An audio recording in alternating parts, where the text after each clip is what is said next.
let's talk about riding the AI way. What's next for the marketers? I want to introduce you to the first speaker. It will be Steph Miller. Steph is global demand generation at Udemy. Steph unites brand, demand, and go-to-market strategy to accelerate business growth. Her experience across high-growth SaaS organizations and global brands such as Facebook is really amazing. Hi, Steph. How are you? Hello, I'm so good. Thanks for having me. It's a great pleasure to have you. Can you introduce yourself for our audience, please? Yeah, sure. I lead our global business marketing team. Let's see, at Udemy today, maybe we have about 50 people focused on driving our Udemy business solutions. And so my team oversees everything from global partner marketing to our event strategy to our paid advertising channels, all the life cycle marketing that goes into that. So it's a very dynamic and probably, in my opinion, the most fun you could have in marketing.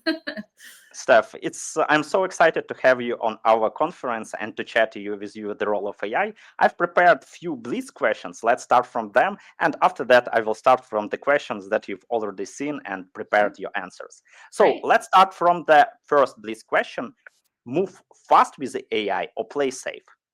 Oh, move fast. Yeah, great. I am totally agree with you. The second question: AI replace jobs or upskills teams? I absolutely upskilling. Yeah, I am also agree with this. And Yeah. AI learns from people or people learn from AI? Oh, can I say both? I actually think there's a little bit of both going on these days. Yeah. Yeah, the blitz is done and we started in the right pace. So let's get started with the open questions. How AI is changing the traditional creative process from ideation to execution? Can you share the best practices of Udemy, please?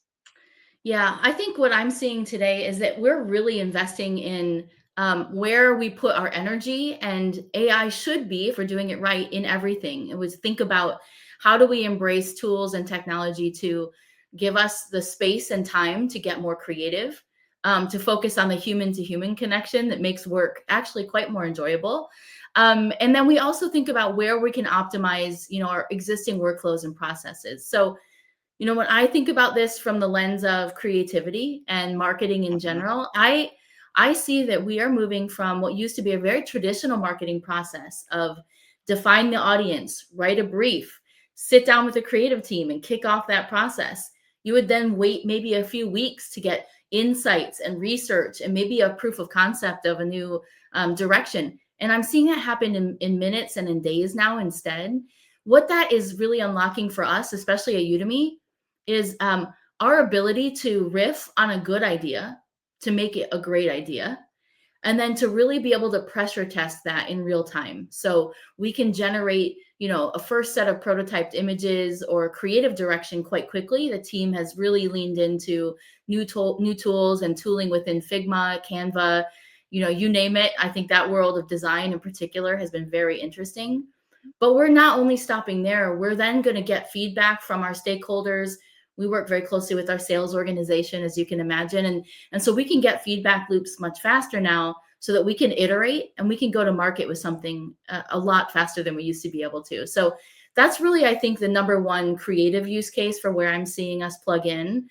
But we're doing this, through the full stage of a campaign, right? Concept and development, design, execution, and all the assets that you need and all the different formats, but also the data analysis and the insights that we need to be able to optimize what we're doing on the team side. So it's pretty exciting to see how AI has really shaped the pace with which we're moving and giving us time to make sure that we're getting it into the right brand tone and feeling, and we're not just stopping with something that's AI output. We're really putting the human back into that process as well. I don't know if you've seen this or noticed it, but something that I'm also loving is, I think, in the era of an AI assistant, right, where I'm talking to a no face bot. When I give feedback, it's very direct. This seems too jargony. Redo it. Can you make it funnier? Can you? It's very direct. But I'm also seeing that feedback loop is now translating into how people are talking to each other. we're not hiding behind a message. We're saying a little bit more directly and explicitly, this is the thing I think we need to do. And I think that also is a gift to give back to other people that we work with. So it's kind of that AI teaching us something in the same way that, we're definitely teaching AI things. Yeah, definitely. It works in both sides. The second question is more direct. What will differentiate businesses that win with AI from those that just use it? Yeah. I think about this a lot because I put it in the framework of being AI first versus being AI native. And I think many companies today are probably in the AI first era where they're actually just enhancing what they already have, right? Maybe they're moving their email copy creation into a tool to try to move that faster. But I think an AI native team is actually rethinking the true workflow and the systems that they need that only AI could unlock for them. I think a great example of this is actually the agency WPP. They have built this great WPP open platform. It's on top of Google's Gemini, but it is essentially reimagining, entire campaign creation from the bottom up. And so, they can actually now offer that as something for their clients to tap into, obviously to pay for and use. But that to me is AI native thinking, right? And so I see that being a really big push for us.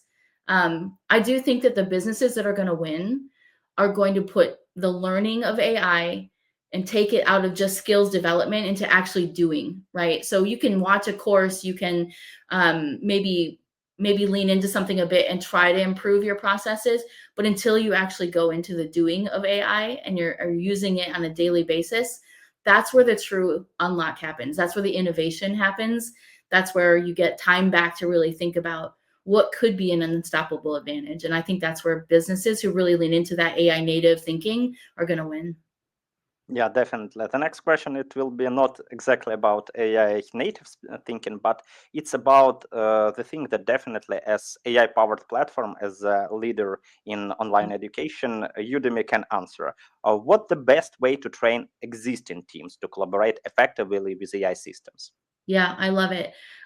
For us, we really think that learning in the flow of work is very important. I can carve out time and I can take a course or I can, go to Mhm. a classroom and sit and learn and take notes. But when you're in the middle of a project and you need to get it done and you have a deadline, you just need to figure out one or two things. How can AI and how can a platform like Udemy actually unlock that to happen in the moment? So I think that for us is the biggest piece. We do use our own platform to learn a lot, but we have role play, right? We have Mhm. simulations in that so that people can practice what they're going to say before they have to get in front of a big room of people, and they can practice their sales pitches in real time and get feedback from a tool. I think that is actually one of the core components. Is practice does make maybe not perfect, but much better. And so when you think about the need to get yourself to the next level, you can't do it without putting it into practice. And that's a daily habit. We don't just get fit overnight. You actually have to keep that momentum going over days and weeks, sometimes even. So I think it is a lot about knowing how to use your tools, having those tools readily available in the systems that you work in, and making sure that you do have that time to actually practice what you're learning in real time. Yeah, I think that if we talk about Udemy features which are really beneficial for customers, role play is on the one hand, but Yeah, AI assistant, it's definitely what makes feedback loop much more faster. So absolutely. I have on my side as Udemy instructor partner, I have team that helps with all Q&As, and I have a human who is answering the questions. But Yeah, right now, you don't need to wait a human. You can that's be in right. different time zones, etc. You have a question about content, you are just going to AI assistant and Yeah. start using. So if you try to rank role play, AI assistant, other features, which of them makes this AI loop more faster? Oh, I love it. I actually think to me, it's about how you tap them together, right? And like when I think about what we're doing in our MCP, we're rolling out an MCP, which will be really helpful for large enterprises. Think of it as embedding the ability to tap into what we offer within Udemy right into the flow of work in a Slack channel, or maybe when you're in a code environment and you're trying to figure out how to solve something. So it's really breaking down that access and creating shortcuts to getting the work done faster that I think is where we're really going to win. Let's jump in marketers' future.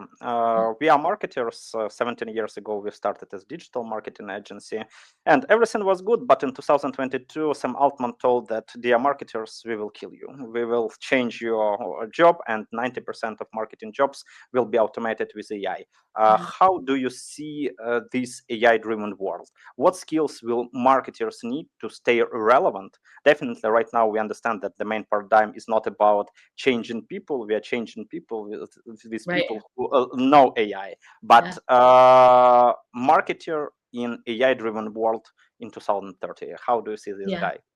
Oh, I just love that. Well, I think that the first piece is no matter what, we still need to be human. Like Yeah. I keep going back to that, but that's something Mhm. AI is not doing, right? And so Mhm. I think if I have to consider the skills that I'm looking for and encouraging the team to really explore today, it's actually thinking more like an operations director. You know, some of those layers of like data literacy, um, I would actually even argue that the systems and processes and thinking about the workflows and scale that you can have with your work, that's actually more of an operational style role. But when you have that ability to think in those ways, and then you pull in more of the human empathy and ability to tell a story, then you're going to be able to leverage tools to get you to that outcome faster. But you still need to be able to work with others. You still need to be able to motivate a team to do it. You need to then be able to think about how can you systematize what you're doing so you can scale that impact and make a repeatable engine out of the work that we're doing in marketing. You know, we often think about marketing as everything is so bespoke and personalized, and that's probably true. But it's only that way because someone understood that that was what we needed to do in the first place, right? And so I think that's the skill set, is really understanding who you need to message to, how you need to tell that story, and then thinking about the operationalization of that. Stuff. I have a great question from the chat from Buzz Yeah. Jen. How can we keep up with learning AI when there is so much information and everything changes so fast? It's a I great just place to yeah, advertise my 150 Udemy courses. It's a great place to advertise yep, Udemy as the leading platform that has thousands, I don't think that millions, but thousands AI courses. But let's make it practical. Let's summarize for the audience how to keep up with this yeah. normal pace. I think it's a great question. Look at it in pieces. Number one, understand the guidelines that make for great AI usage in the first place. When and how can you use AI through use cases? So, if in marketing, what I'm thinking about is a big bottleneck for our team. For example, is creating a good brief, getting the Mhm, team sort of on board with a project plan. Project management skills are still very important today, so how can I use AI to speed mhm. that process up? So we're stopping the administrative burden of launching a new project or kicking off a new project and work stream, and focus more on the creative development. So that can save me hours in one area. So I like to think about a few key use cases and then just exploring the best ways to unlock that use case and make it work for you. And I think, there is a lot, but it's like, what are you interested in? Because there's going to be a lot. So focus on things you're interested in, focus on the use cases that matter most to the type of work that you do, and then build from there. Right. So once I've figured out a few work streams at work, I use those I use those. I'm not changing it every day, but I am going to read every now and then. We have what we call U days at Udemy. And so we actually have carved out one day a month for all of our Udemates to spend the time to get better, right? Whatever they need to do to brush up on skills, take a course maybe. But then apply that right into the work that we're Mhm. doing. And so I think it's about being consistent, and it's about being really clear on a few key use cases that you think matter most, and then setting up some notifications for, news that resonates or really actually matches those topics so that you can start to dig in where it matters, and following experts who are actually at the forefront of that. So you're not trying to wade through it all on your own. Yeah, Steph, thank you. We definitely not conference like for Cup Night, but there is Yeah. a question about mistakes. Have you noticed any common mistakes marketers make when they're trying to integrate AI into their workflows? Yeah, absolutely. I think that some of it is just not taking enough time to really think about the meaning behind the words, especially if they're using it for copywriting, Mhm, which is just the easiest thing to do. But if you're noticing, the style of the writing doesn't Mhm. feel like a human. If you said it out loud, is it something that you would actually say? I Mhm. think people just try to get things done quickly. And then you Yep. start to really deviate from what is your brand? What is the Mhm. tone? We use Writer, for example, and we've fed it all of our brand guidelines and our tone and style guidelines. And so we'll get something closer. But when you really take a minute to read it, that's always very important. You'll still catch stuff. So I do Mhm. think that you need to take the time to do it well.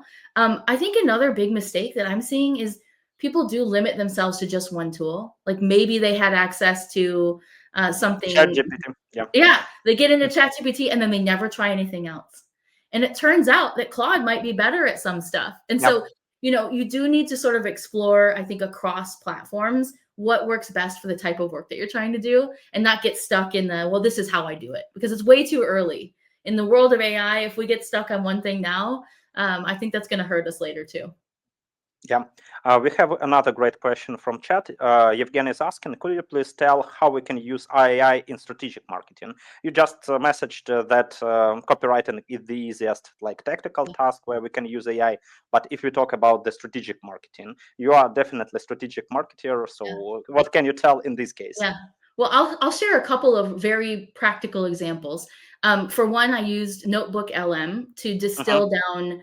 Basically, you upload everything that you have. It's a Google product, and it creates its own sort of a miniature LLM, if you will. Yep. And I use that to give me some podcasted, basically listening recordings that distills down the key insights from those documents, essentially. So Mm-hmm. that allowed me to take a walk, clear my head, and Mm-hmm. also learn a little bit about what our executives are thinking right now in 30 Yep. minutes, right? So using that to then get myself in the frame of mind of, okay, now how do I build my, let's say 2026 plans, right? We're in Yeah. the middle of planning right now. I uploaded all of our sort of vision documents, where we're going, what we want to do as a company, what matters most. Our Mm-hmm. instructors are such a key part of that. So I've been thinking a lot about how can I bring our instructors to more people, right? Yeah. And so as I'm thinking about that, I'm putting all of this into a document. And then I'm going, okay, I think these things matter most. Distill that down for me. And then I get a rubric that I can start to then evaluate. Does this feel like it's covering off on what I need to do, which is drive pipeline and Yeah. revenue for the business? But is it also meeting the needs of some of our strategic goals, right? Which is engaging our amazing instructor base and making sure that the people who are learning from Udemy are really getting to outcomes that help their businesses succeed. So I do use it as a way to bounce off sort of early ideas and make sure I'm thinking through the details of that. And then I'm distilling that down and I'll share that out with the team. But it's saving a lot of time in the sort of grokking of information. Yeah, there is the question from Nadia. Hi, if there is one-to-one coaching or mentorship on Udemy, the answer is yes. But I will make this question bigger. How it works in new AI paradigm? So offline or one-to-one is something like VIP learning. We have the on-demand courses, which is normal learning. Right now, Udemy is building something. I'm afraid to break any of my NDAs, but you are building AI marketing platform, AI educational platform. So how one-to-one learning and new AI products gather in something big as schema structure. Yeah, you're right. I don't want to give away too much either, but one of the things we are looking at is it is completely natural to think about different modalities of learning, right? Mm-hmm. I sometimes I learn really well in a small group of people where we're having a live discussion about something, and then sometimes I need to get into the platform and I need to practice, right? If it's learning how to run a Google Analytics report and I Mm-hmm. haven't done that before, I need a place that has data in it that I can go in and actually see if I can pull a traffic report, right? Yep. So I think it's the practice. I think it's the cohort sort of learning environment, and it's Mm-hmm. also one-to-one. And so Mm-hmm. when you can unlock different modalities for the different skills that you're trying to brush up on, I think Mm-hmm. that's really the power of what I consider learning in the flow of work. Some of it you carve out time for, but others Mm-hmm. you just need to be able to do it instantly. And so I think our AI assistant is a good example of, I'm just stuck on how to code a specific thing, and you'll get pointed directly to a course that has that answer and can teach you how to do that in the moment.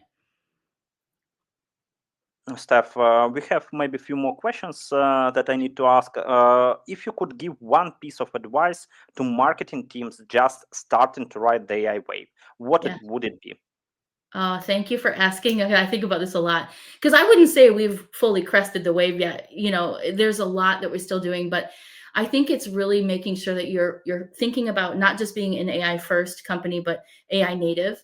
But start with giving people the space and the Hmm. time to actually play in the tool.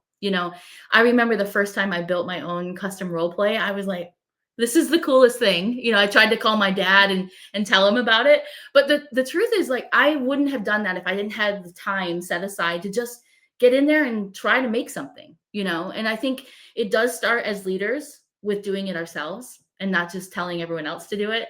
Hmm. But we do need to reward that curiosity. I think it's really important. Pick something, pick a use case, pick a simple tool, and just start to play with it a bit, and then demo it. Show the rest of the team what you've done and build from there. Because I think once you get the spark, it's really hard to walk away from that. It's pretty fun, actually. Yeah, a couple of more questions. Mhm. What are the biggest risk AI related, which brands should prepare for 2026? Definitely, there are a lot of risks. As a AI instructor, I see them. What risk do you see? Yeah. I mean, I think of this, I definitely thought about this through the lens of marketing teams today, but I think we should not avoid the human skills that still help us work with other Hmm. people. So if we just focus on AI tech and we think about Hmm. AI automation, we still need to consider, how do we build empathy across teams? How do we focus on team building? How important is resilience right now when Hmm. everything is in flux and changing? And I think, over automation is kind of a piece of that. Like, we shouldn't, as brands, get to the point where we've over automated and we're unable to do something instant, that feels like it's the right authentic move to make, right? We're humans and we still need to talk to humans. And so I think that there's some risk in that. And then I guess generally the risk would be not making sure we think about how to support everyone in their learning journey. Like, not everyone learns in the same ways. Not everybody even wants to learn something new. And so I think it's really about taking the time to make sure everyone is moving along in the right direction. That is a big risk because otherwise you're going to have a huge workforce who has no AI fluency, and your competitors are going to start to just beat you. Steph, thank you. And I have maybe the last question of what was the last AI Udemy course that you watched? What skills did you learn as marketer? Oh my gosh. I actually didn't watch it. It wasn't an AI course. It was a data science course because Okay. I want to understand fundamentals of data science before I Hmm. punt all that to an AI tool Okay. that I never learned the foundations of. So I'm actually thinking about sort of behind the scenes of how do we get to a place where I understand enough that when I do start leveraging a tool, I understand what it's doing for me and why it matters so much. So yeah, great question. I love that. Steph, thank you for your time. It was amazing. I am really happy to have you with us. I wish you a great day and hope that AI will bring a lot of great changes in your work and in marketing routine. Thank you Thank you. again and have a great day. Thanks a lot. See you.